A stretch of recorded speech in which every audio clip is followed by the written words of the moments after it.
pledge allegiance to the flag of the United States of America and to the republic for which it stands, one nation, under God, indivisible, with liberty and justice for all.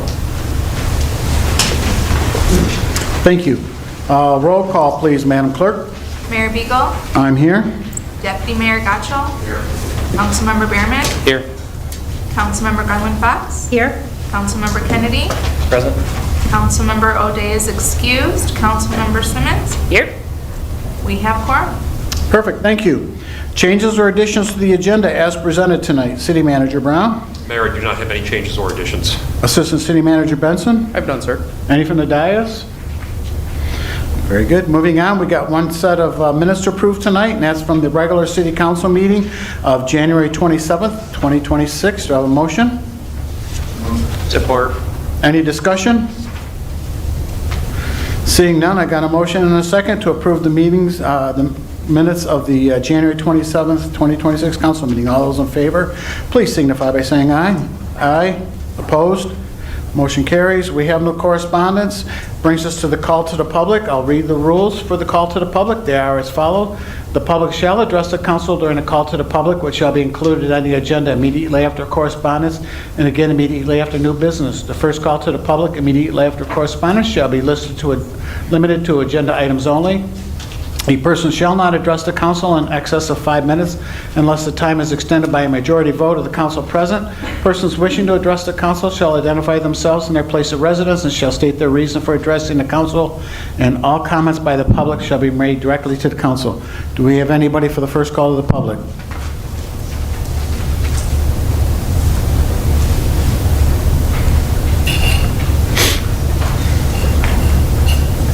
Good evening, Mayor, City Council, Administration. Tom Resnick, 1636 Way Hill Drive. And I wanted to state some concerns about new business item number 2, flexible bollards. Having been a part and party to the discussion starting in 2024 regarding the vehicular accidents and crashes along Pontiac Trail, and owning a business on that stretch, I do have a lot of concerns about the proposal as is before you tonight. Mr. Mayor, if you don't mind, I'd like to pass around some photographs of the 3 incidents that I was able to witness for the council to take a look at. I suppose. Okay. No. Right. Permission to approach is what you're supposed to say. And there's 2 concerns. Number 1, I know it wasn't part of the packet, but thank you, Deputy Mayor Gottschall, for forwarding me a picture of the graphic for the proposal. The proposal included 10 bollards along southbound Wixom Road on the western side near the trail, but that was never part of our discussion nor of any concern. There's never been an incident there. We never had it as part of our discussion.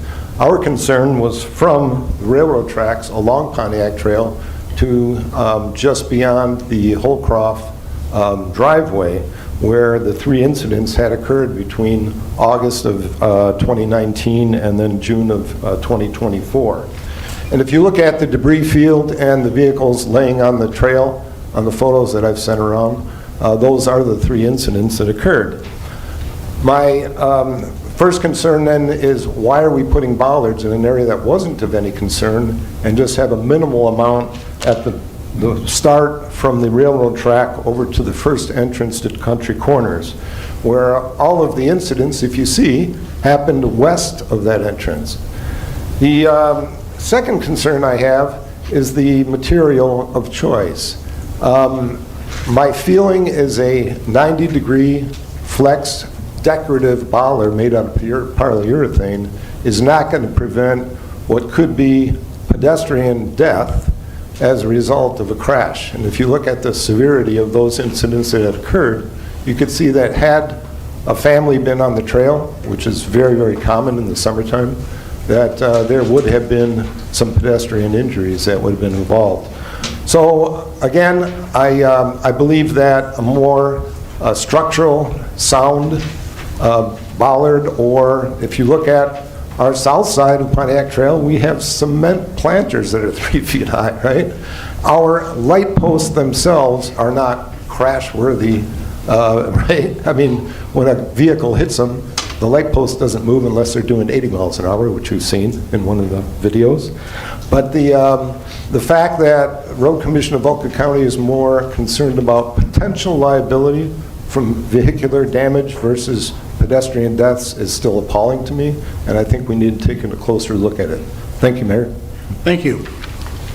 Anybody else for the first call to the public? Seeing none, I'll close the first call to the public and move on to city managers' reports. Excuse me. We have two tonight. The first one is the fire monthly report of December 2025. Any questions? The second one is the police monthly report from December 2025. Any questions? You guys get off so easy, man. That's a good thing.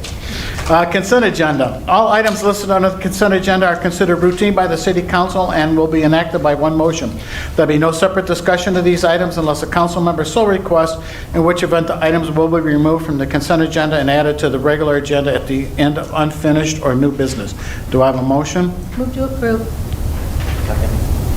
I got a motion and a second to approve the consent agenda as presented tonight. All those in favor, please signify by saying aye. Aye. Opposed? Motion carries. We have no unfinished business tonight, so we'll move on to new business. New business number one is a recommendation to accept the SIMCOG Safe Streets Now grant for the Pontiac Trail Pedestrian Refuge Project in the amount of $190,400 and authorize a design engineering proposal from Hubble Roth and Clark Engineering for an amount not to exceed $41,950 from the DDA Special Studies account number 248-729-956.481 as recommended by the Wixom Downtown Development Authority. Do I have a motion? Move to approve. A second. All right, I got a motion and a second. Assistant City Manager Benson? Thank you, Mayor. Good evening, members of City Council. For the benefit, especially of some of our newer council members, just to give a little bit of history behind this particular project and this proposal in front of you tonight. In 2024, SEMCOG, or the Southeast Michigan Council of Governments, helped cover the cost of a road safety audit specifically for our downtown district. So that was covering from our east and western boundaries where these refuges are included, down to Old Wixom and up to West Maple. As a part of that project, contributions from city administration, planning, parks and recreation, police, public works, and the Airline Trailway Council, along with the DDA and the Road Commission, were all taken in.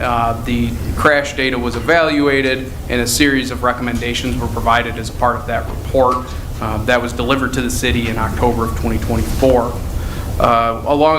With that report, there were some key projects or recommendations that came out of it and were presented to the DDA. Those included a proposal to widen the sidewalk along Pontiac Trail between Chambers and Wixom Road, along with burying the power lines to accommodate that widened sidewalk.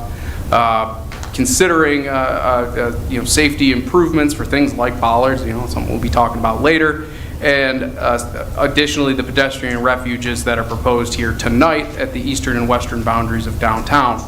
As a part of the DDA's annual strategic planning processes and their budgeting process, they budgeted for these projects in this fiscal year, or they budgeted in this fiscal year for fiscal year 26-27. And from there, we've slowly been kind of moving this forward.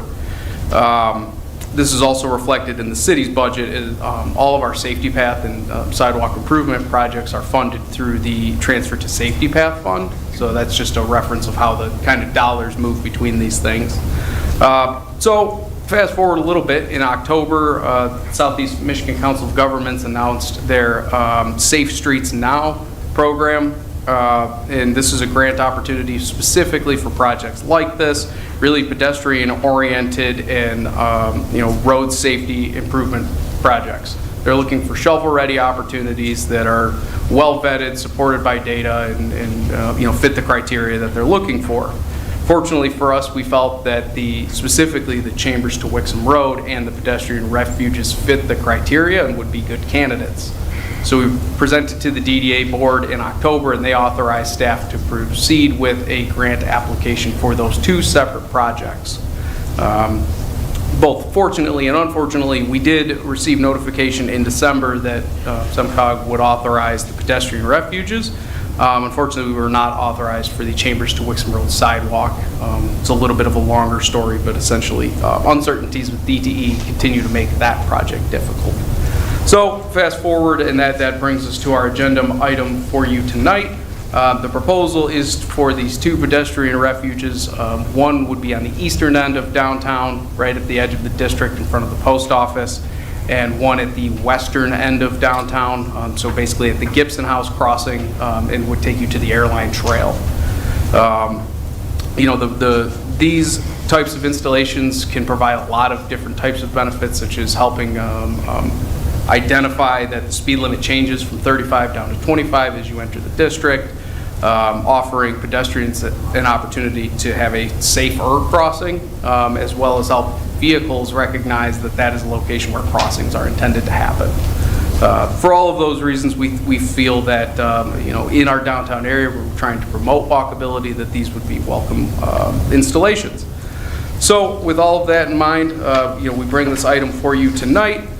We are not seeking authorization for the installation of this project. We are merely seeking authorization from City Council to take the DDA's recommendation to accept the award and authorize the expenditure from the DDA to begin the formal design engineering process. If authorized, we would move forward with finishing that design process throughout this year, bidding late this fall for a late, early 2027 award. So that would come back to the DDA and to City Council for final authorization, and potentially construction in spring of 2027. We do have representatives from Hubbell, Roth, and Clark who helped us prepare this grant application, and really have been a part of all of these infrastructure conversations over time. So, and I'd specifically like to give some credit to Sarah Plumer. Really nice job helping put this together. So if you have any questions, we would be happy to answer those. We do have representatives from SEMCOG, as well as from a few of our representatives' offices. They're obviously very excited, and if there are any questions on that front, they may be able to help answer as well. Any questions? Councilmember Kennedy. I was looking at this, and is there any part of this that has something set aside for ongoing maintenance so it doesn't just deteriorate and cause debris? So on the front side, no, there is no specific funding set aside. Really, that's part of the benefit of having a downtown development authority is a lot of these infrastructure installations that are beyond the average. The DDA provides a mechanism to help address those. So that the same applies to streetscapes and lampposts and those kind of things that we only do in this district. Okay, thank you. And plus, it's not a dedicated employee, but the DDA does pay for one of our DP, so that could be added to the cleaning of the garbage cans and things like that as we go. No, that's absolutely correct. The day-to-day maintenance, yes, we can handle through DPW, and then they do contribute to our DPW costs. Councilmember Behrman? Thank you. I got a couple of questions. The first one is just from the layout of this agenda item. Is there a reason why this is one agenda item versus two separate ones?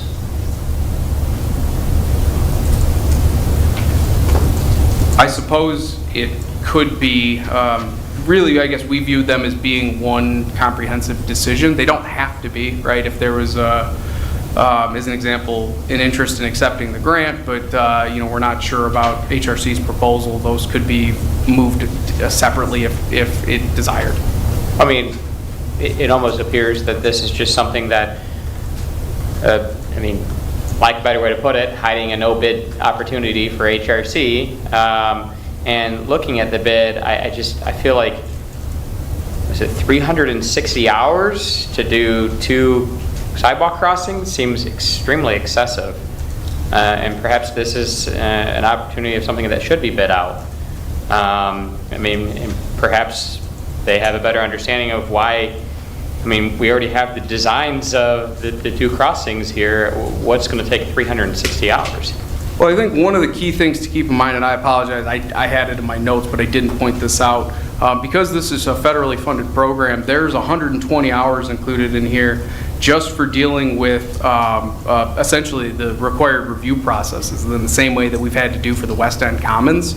So, and I apologize, I forget what the acronym NEPA stands for, but along with SHPO, so the State Historic Preservation Office, there are all sorts of reviews that we need to do to verify that there won't be environmental impacts, even for projects as small as this. So there's 120 hours or $13,000 estimated just for that portion.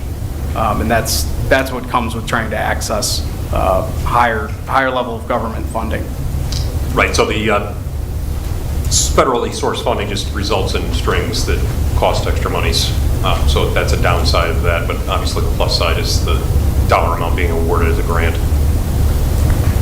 Mike Darger from HRC is here tonight. Do you want to add anything to that, or?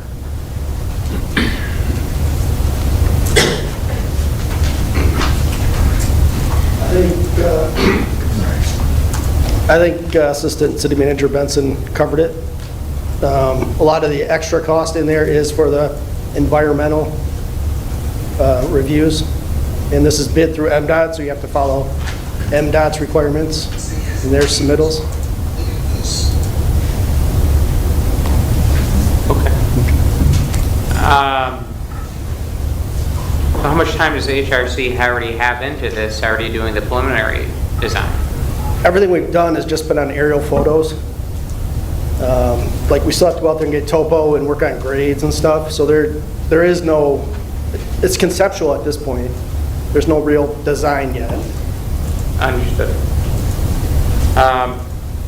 Okay, well, I think that answers my question. In a way, I feel like perhaps, at least from my perspective, maybe in the future this should have been two separate agenda items, because it was asking for two separate things. My view on the traffic going through downtown, obviously that we've talked about, and the next item is also dealing with traffic, and I'm done with you. I'm not sure if somebody else will want to. I can hang out here. I think this is a concept that can help slow down the traffic coming into downtown from both directions. That being said, like, I take a look at these traffic islands that are in Novi and other communities on Beck Road, for example, and after a year or so, they look horrible because there's just constant debris and road debris in them. So, I mean, I'm fine approving this conceptually for this to be built, or to get the design work for this to be built, but this is something that is going to take a lot of maintenance on behalf of our DPW, and our DPW has to be willing to take on that maintenance if we're going to install this, because it's going to have to be swept at least once a month. It's going to have to be, the one in Novi, they have to paint it once a month because the cars are always hitting the curbs. I mean, it's going to be a lot of work that we're going to be assuming by doing this, and I guess it's going to be more of something for Tim, that Tim's department is willing to take this on if this is what we're going to do. Absolutely, and just for that point, I think during the design process, that's really where we'll have the opportunity to evaluate some of those things. There's different ways of doing the pedestrian refuges. There's not just one setup, and I think you bring up a great point that how is it painted, how is it set up, in with the road geometry, how do we make it as low maintenance as it can be? I think I appreciate the comment. It's a great point, and I think when we have the final, as we get closer to the one on Beck Road, for example, I think of that. I seem to drive by a lot. The way the curbs are done there, like it catches every little pebble and stone that comes off a car, and it's constantly, it just looks bad. And I just don't want the entrance to our downtown in both directions to be an eyesore. Does that make sense? Understood. Have you seen any ones that you like that look good? No, I haven't. So Mike will charge Mr. Dargo with finding the maintenance-proof design, or as close to it as we can get. And I'm not making fun of the concern; it's a valid concern. I mean, that's the conceptual design with the beacon lights looks nicer than the one on Beck Road, but that doesn't mean that, you know, it's all how it's going to be maintained, I think. Thank you. You're welcome. And this is not to exceed amount, and I'm sure Mr. Darger and HRC are going to come in lower than that price and save us some money there, so. Councilmember Simmons. Question, I guess, maybe for the DDA. Downtown businesses, their response to this? Well, we have a downtown business owner. We have two downtown business owners if they want to speak as well. Well, let's hear from you.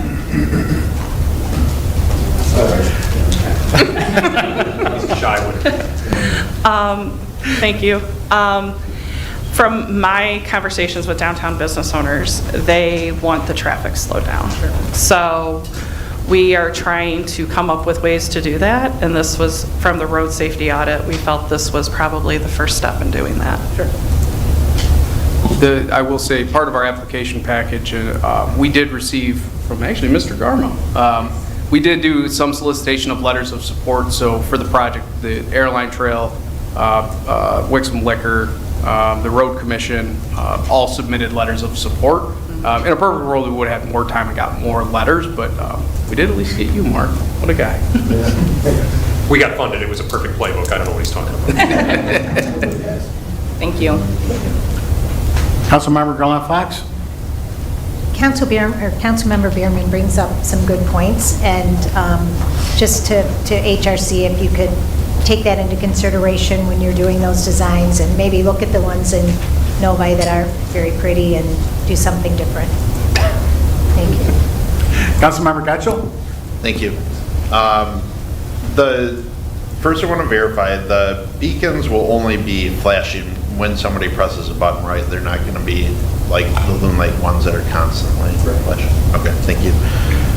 The next set of comments, questions, is that I want to preface it because I was made aware there would be a check presentation at some point, but it didn't sound like it would be tonight, and it seems a little bit early in my book.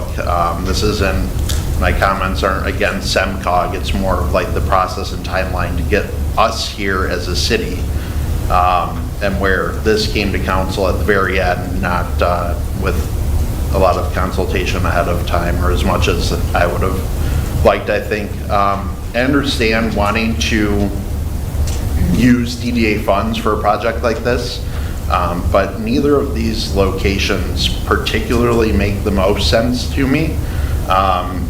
Primarily the one in front of the post office. I've been a lifelong resident. I've never seen an individual cross Pontiac Trail there, but frequently see people cross from like the Duncan shopping center to the Villages.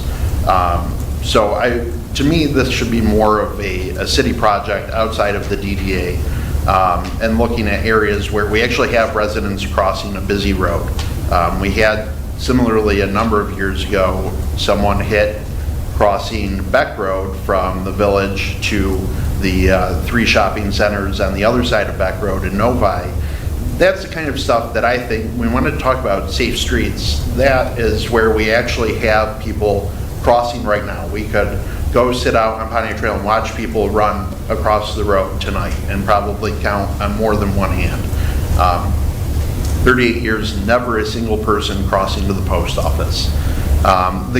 As it was explained to me, the Gibson House wanting to use the parking lot for the trailway, I kind of get up to a point, but there's already a signalized crossing at Old Wixom and Pontiac Trail with access to the Airline Trail. We also have a trailhead in Gunner Metallo. So it doesn't, I understand wanting access to grant funds, but this seems like we're doing something just to do it. And in terms of wanting to slow down traffic in downtown, putting it at the edge of the VCA isn't usually, when you're going down Wixom Road into Milford at their post office, and it goes from 45 to 25, people aren't slowed down until the stop sign at whatever road that is. And that, this isn't going to get people to slow down. People are going to speed because they speed.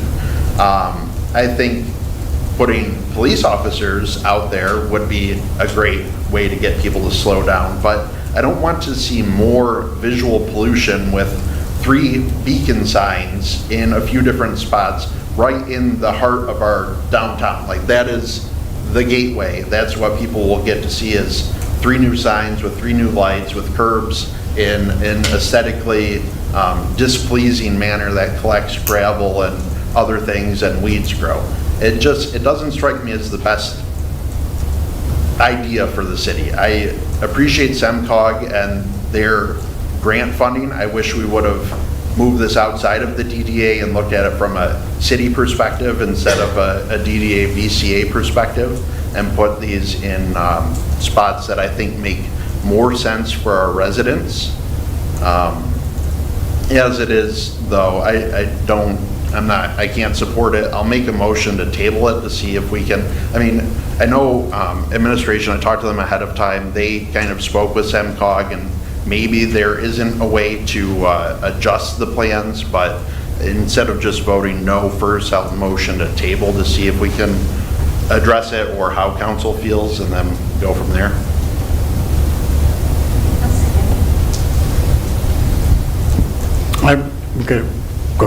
I've got a motion and a second to table new business number 1. All those in favor, please sing. Go ahead. Question on the motion. Is there a time limit on accepting the grant that we could be jeopardizing by getting more information? I do not know right offhand. No, not necessarily. I would say within maybe 6 months would be good. Oh, usually our administration's quicker than 6 months. Thank you, sir. We appreciate that. Okay, thank you. That was, just want to make sure that we weren't shooting ourselves in the foot by asking for more information. Okay. Any other questions? Okay, I got a motion and a second to table. All those in favor, please signify by saying aye. Aye. Opposed? Aye.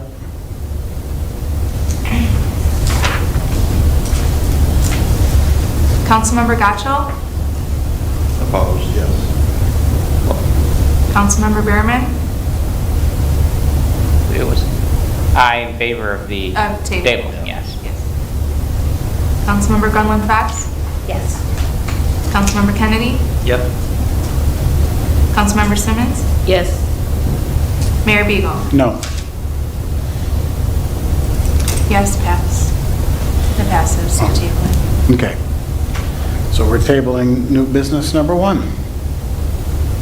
We'll move on to new business number 2 is a recommendation to approve the installation of flexible bollards at the northwest corner of Wixom Road and Pioneer Trail intersection along the Michigan Airline Trail for a cost not to exceed $13,600 from the Safety Path construction account number 223-555-971.390 as recommended by the Wixom Downtown Development Authority. Do I have a motion? Support. Okay, got a motion and a support. Any discussion? Councilmember Behrman? I'd like to thank the retired deputy mayor for coming this evening and sharing his concerns. I too share his concerns that I think a plastic bollard is not what we were looking for when we sent this out.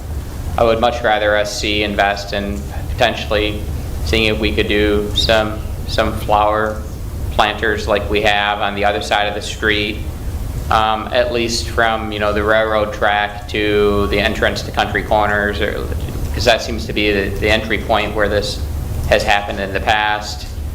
I just don't see how a piece of plastic is going to create pedestrian safety.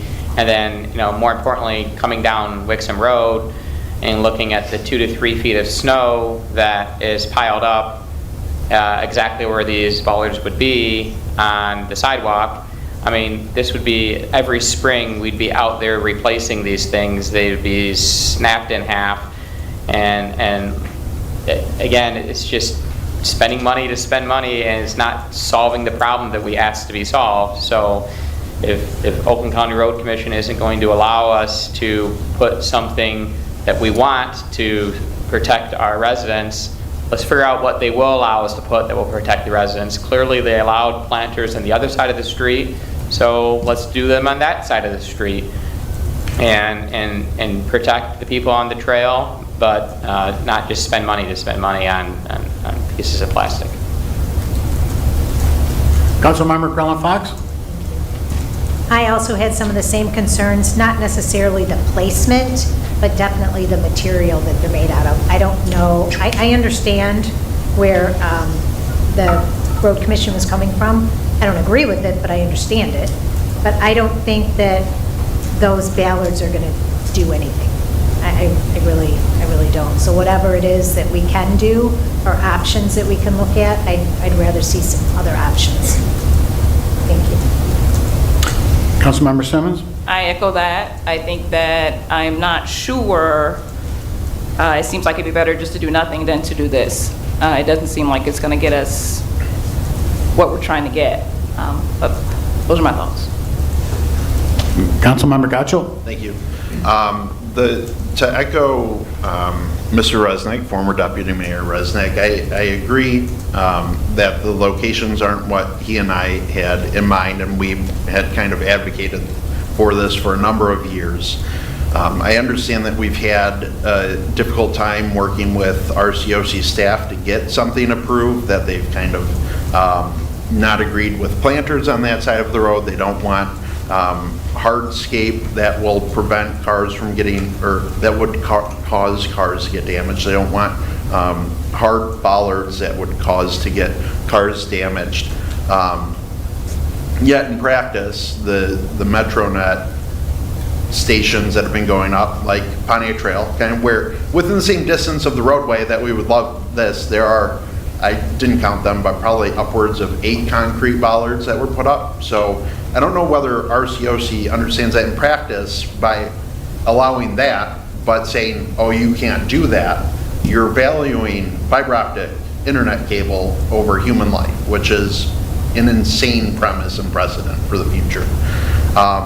Having done quite a bit of research about the flexible bollards, the 50 mile an hour crash rating is just until they tear off. It doesn't, the manufacturer actually has on their YouTube different tests of cars idling over these to 90 degrees and then continuing to idle over them.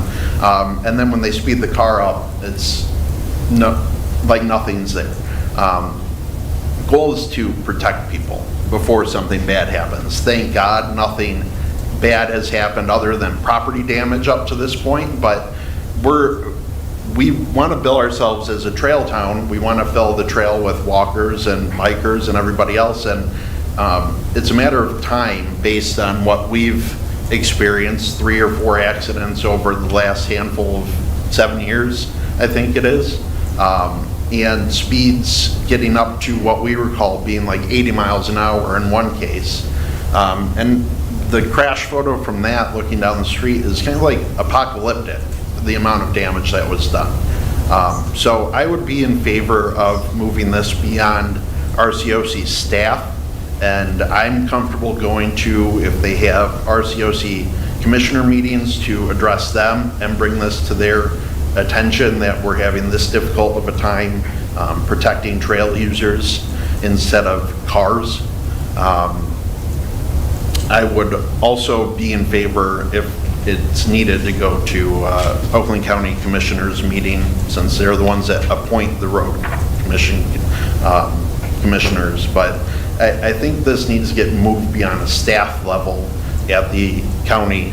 I mean, most recent example, somebody driving through the McNamara terminal doors at the airport, and immediately concrete median barriers went out to prevent that from happening again. And we've been discussing this for years with the county, and they're more worried about car safety than human safety, and it's doesn't work for us. So I will make another motion to table this item until we can work out a better plan, and if we can't for whatever reason, then it can come up for vote and vote it down or do whatever. But motion to table. All right, I got a motion to table new business number 2. Do I have a second? Discussion on that motion. Need a second first. I second it. All right. Councilmember Behrman? I see no reason to table this. I'm fine voting this down as proposed this evening.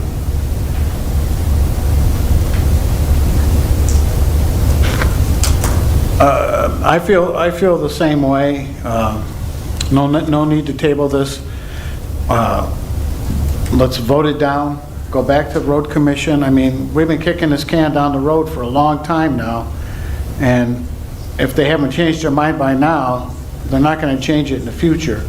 We need something there. If they don't want to have it so our residents can safely use a bike path without fear of that we're going to have to come up with something else, but we've been doing this way too long. It's either, and if you don't think the road commission's going to change their mind on something, then let's vote it down and move on. I was Assistant City Manager Benson. From a staff perspective, I don't think that there's much of a reason to table, right? A motion to deny is fine, right? And honestly, it's helpful. This conversation and, these directions from council help with our conversations with the road commission. We have shared, and it's part of the reason we haven't brought this conversation to you sooner is we've spent a lot of time making the same arguments. So I think a motion to deny is appropriate, and what we really should be looking at is, as a part of our next budgeting process, working with the Downtown Development Authority and the City Council on alternative design ideas. If we know the bollards aren't going to happen, and we know that the flexible, delineators for the sort of visual barrier don't meet what we're looking for, then absolutely, we need to go back to the drawing board and come up with a new solution. I think we can do that. It will just take time. So I should try and table it first. All right, any other discussion on the motion? I got a motion and a second to table new business number 2. All those in favor, please signify by saying aye. Aye. Opposed? Aye. Aye. Councilmember Behrman? No. Councilmember Grunland Fox? No. Councilmember Kennedy? No. Councilmember Simmons? Yes, to table. Mayor Beagle? No. Deputy Mayor Kennedy? Or Gottschall? Yes. Motion failed. Okay, motion failed. Any other discussion on new business item number 2 before we go to a vote? All right, I got a motion and a second to approve the recommendation to approve the installation of flexible bollards at the northwest corner of the Wixom Road and Piney Trail intersection along the Michigan Airline Trail for a cost not to exceed $13,600 from Safety Path Construction account number 223-555-971.390 as recommended by the Wixom Downtown Development Authority. All those in favor, please signify by saying aye. Opposed? No. No. It's Unanimous. All right. And that concludes the new business portion of the meeting tonight. We'll move on to the second call to the public. The call to the public rules are the same as earlier, with the exception of you can speak whatever is on your mind. Do we have anybody for the second call to the public?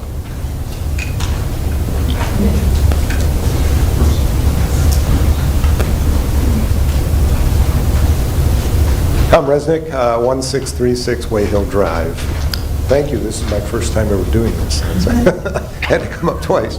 No, I want to thank council for really considering what our original intent was on new business item number 2, and that is the protection of the pedestrians along that trail.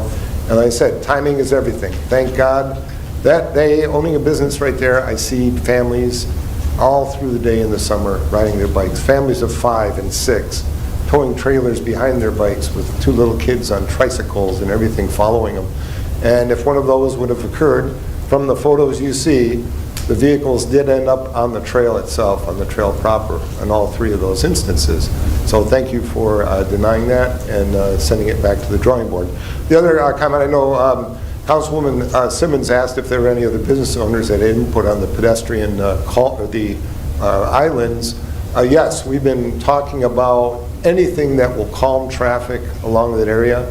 When people see the green light in the 25-mile-an-hour zone, they speed up to 55 before they even hit Old Wixom Road, and that is a lot of the problem. One thing you might want to consider when you go and look at the new locations is there is going to be a 72-unit development going in between the Gibson House and the BP station, and residents there will want to cross the street to go to country corner businesses or down further toward the Dairy Queen or whatever. So that might be one of the considerations. Thank you. Thank you. Anybody else for the second call to the public? Seeing none, I'll close the second call to the public and move on to city manager comments. City Manager Brown. Mayor Beagle. Oh, I'm sorry, go ahead.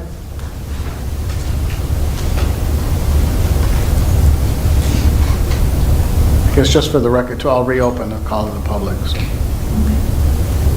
Good evening, esteemed council, honorable mayor.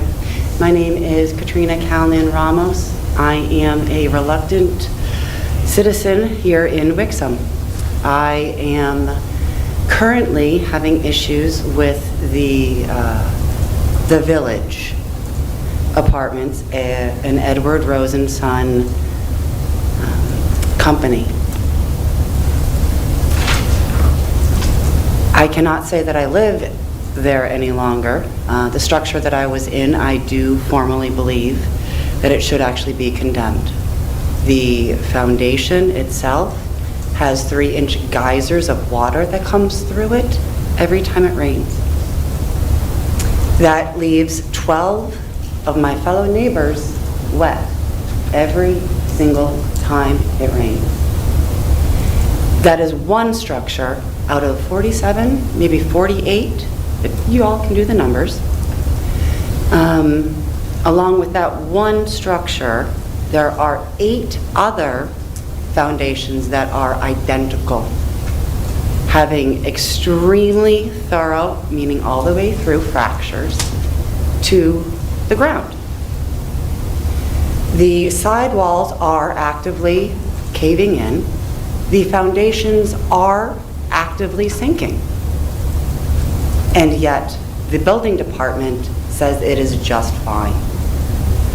Because of these situations, the water coming in with the fractures and the instability of the structures as it is. Oh, sorry, I apologize. I just realized I didn't give the address. It is 30711 at Beechwood Street, apartment 46209. Building 45 is the same way. Building 46, 47. There's a large cluster that looks like it was constructed during the same time frame as an addition to the back. So with all these issues of the foundation, that perpetuates raging infestations. I, to date, had received over 2.5 years, 20-some fumigant experiences that were documented. The undocumented ones done by the staff without notice, I have personally been bugged bombed 16 times. 16 times, and yet the structure is still infested. We are dealing with cockroaches, we are dealing with termites, fleas, and silverfish. During that time that I was there, I actually moved out. That was my Christmas present. I was electrocuted again. The 3rd time from my electrical panel. Yet again, more maintenance. Edward Rosen's son chose to tell me that it was fixed. They sent somebody. No one was there. I was there the whole day. And yet again, maintenance says on the record that they came to the apartment. They fixed it, and it is in proper working condition. These issues have gone on for over 2.5 years, during which time my life has been threatened by maintenance staff because I refused to accept a fire hazard, a filter that had been cut and manipulated to fit the furnace. After 5 times of denying this, he threatened my life. But hey, what's one more woman? Let's see.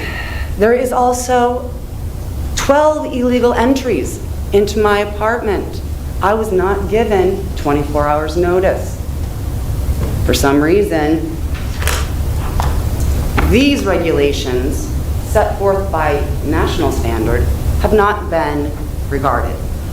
I have marked the issues that have come up as far as Edward Rosenson's actions with their maintenance, their lack of 1 minute. regard for human life. My emergency egress was denied during the whole time I was there. I was promised the first month I moved in that my sliding door would be fixed. It is still frozen shut.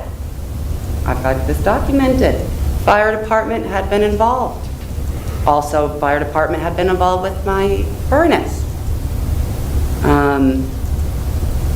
Furnace issues still stand. Our furnace, the way I was bug bombed was that the tenants underneath had left. There was issues with all the infestations, and we have an open closet for our furnace. The pipes going out for exhaust are not enclosed. I've got nice big gaps in my furnace cubby. Or at least I did. I did move out. So let's see. In closing, I do hope that this council in this city is able to go forward to correct, not just for myself, but for all of the citizens.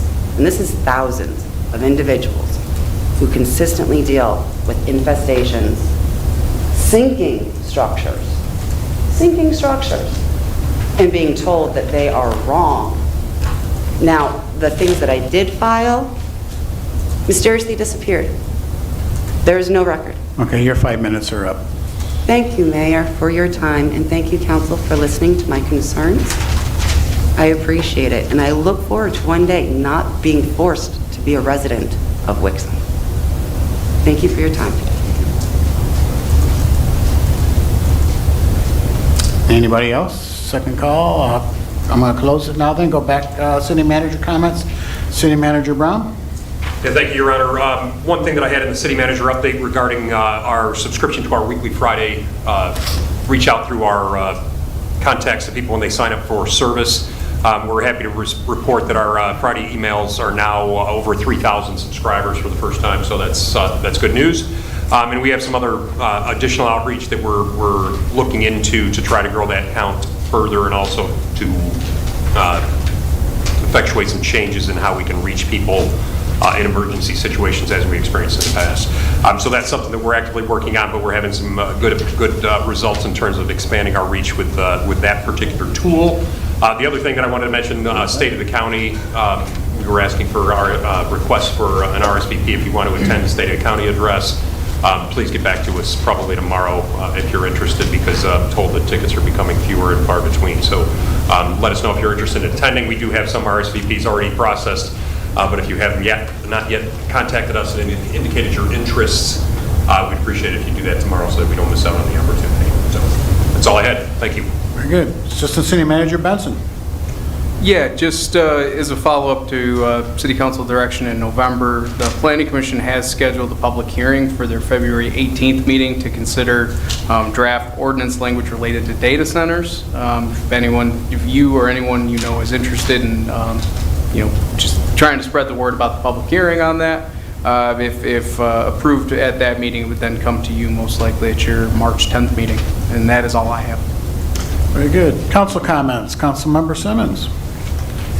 Thank you, Mayor. I am looking forward to attending my first, Oakland County State of the County, so thank you, Steve, for that. We got you. And I did get an opportunity to tour the city of Wixom yesterday with our fabulous department heads, and I've got a lot of Wixom swag, so I'm going to be Wixomed out, walking around town, so if you see me, say hello.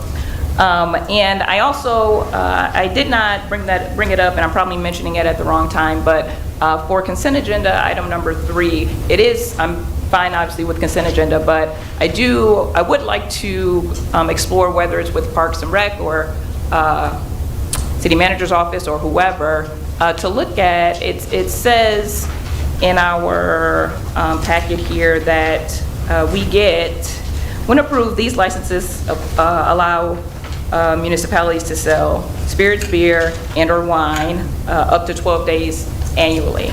And it appears that we are only using 4 of those days. And that seems like a waste, especially as somebody who attends the Wixom summer concerts and things like that, where we have guests and a lot of people who like to have a good time. So I'd be curious about maybe trying to see what we can do for that, in addition to also trying to make sure or understand what's happening with Volari's and Alex's and them becoming part of the social district, or what that looks like for our guests who are at the summer concert, being able to get the goods quickly. That's all. Thank you. Councilmember Kennedy. I just want to say that I'm glad that we voted down the bollard issue tonight. It felt kind of silly for me to put in some plastic barriers that wouldn't do anything and just flop over and come back up, and then we're in charge of maintaining them after that. Other than that, nothing. Very good, thank you. Councilmember Gunnar Fox? Thank you. I wanted to pass along my sincere condolences to Nate and Krista Opaco in the passing of Nate's father. So we're thinking about you. Councilmember Berryman? The only thing I had this evening was to pass along my condolences as well, Crystal and Nate.